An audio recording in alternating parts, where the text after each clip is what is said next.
Why is nature always called Mother Nature? Perhaps it's because, like any mother, she quietly manages so much of our living without our ever realizing there's a woman at work.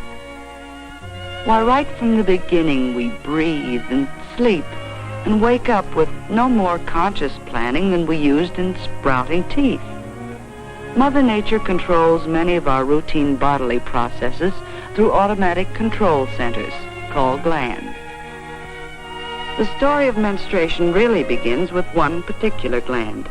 It's located here at the base of the brain, and it's called the pituitary gland. In our childhood years, this pituitary gland concentrates on producing growth hormones, busy little messengers which circulate through the bloodstream. They order the various bones and tissues to get growing. And as a girl grows up from blocks to dolls to books, that means her body is obeying the orders issued by the pituitary gland. Of course, these orders vary among different girls. Some girls grow short, some tall, some heavy, and some slight. But there comes a time somewhere between the ages of 11 and 17, though about 13 is average, when the pituitary must turn part of its attention to maturing the body which it has grown. So it starts sending out a new type of hormone, a maturing hormone.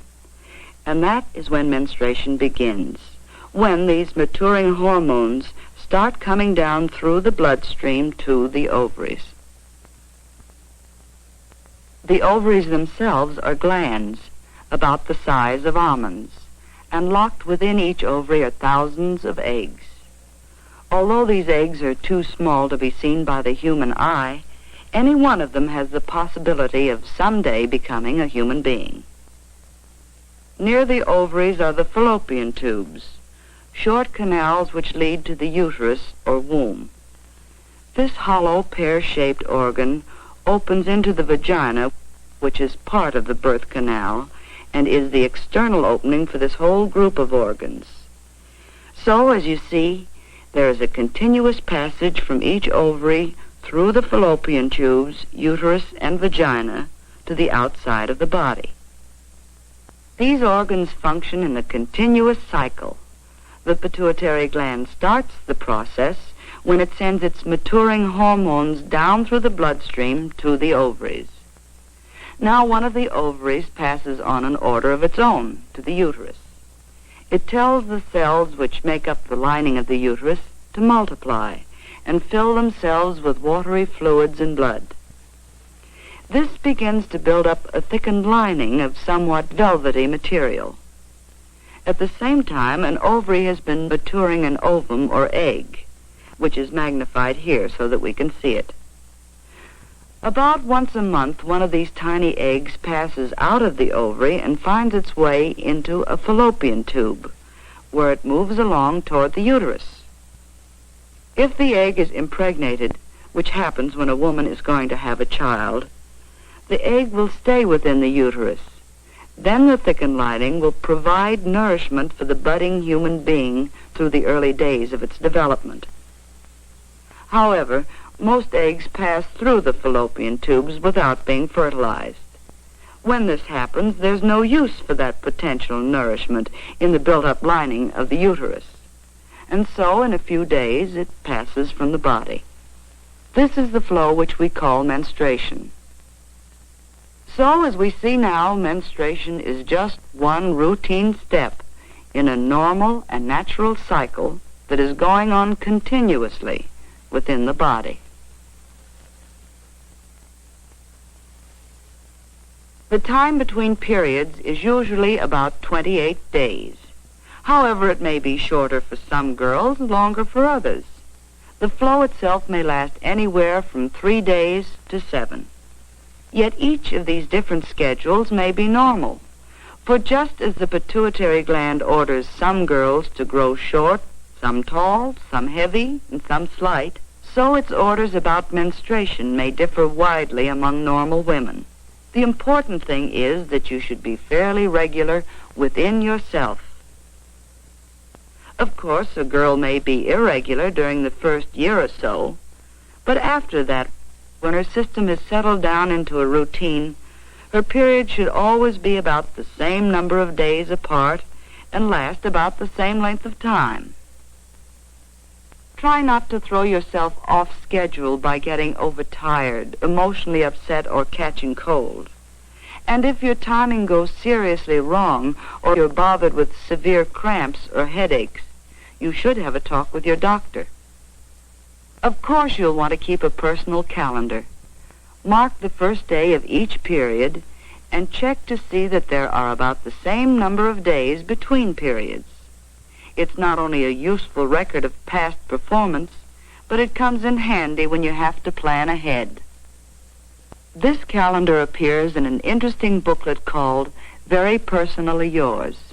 This booklet has been prepared to enlarge upon what you learn from this brief film. Among other things, the booklet explodes that old taboo against bathing during your period. Not only can you bathe, you should bathe. Because during menstruation, your perspiration glands are working overtime. Just be careful to avoid either very hot water or very cold water. In fact, it's not a good idea at any time to shock your system with extremes, any more than to let yourself get chilled or to catch cold. And as for the old taboo against exercise, that's nonsense. Exercise is good for you during menstruation. Just use common sense. When you come to think of it, most of your daily routine is on the mild side. It's going to extremes that's wrong and to be avoided. To most girls, the menstrual period should bring no severe discomfort. Some girls have a little less pep, a feeling of pressure in the lower part of the body, perhaps an occasional twinge or a touch of nerves. But don't let it get you down. After all, no matter how you feel, you have to live with people. You have to live with yourself, too. And once you stop feeling sorry for yourself and take those days in your stride, you'll find it's easier to keep smiling and even-tempered. You can do practically everything you normally do. Oh, come now. We said practically everything, provided you take common sense care of yourself. Exercises to relieve cramps are illustrated in the booklet. Try them. With the guidance of a qualified person, you may find they help. And do something about that slouch.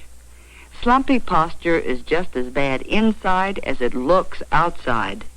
So stand up straight and let the organs function from the position that nature intended.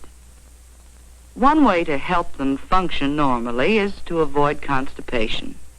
You see, your reproductive organs lie between the rectum and the bladder and their external openings, and constipation will disturb the relationship between these organs. So you'll find it worth your while to drink plenty of water, eat plenty of fruit, and to include cereals and eggs and leafy vegetables in your daily diet. And incidentally, it's smart to keep looking smart. That well-groomed feeling will give you new poise and lift your morale, especially when it's backed up with year-round fresh air and sunshine and plenty of rest and sleep. Because the best possible insurance against trouble on those days is healthy living every day. And that's the story. There's nothing strange nor mysterious about menstruation.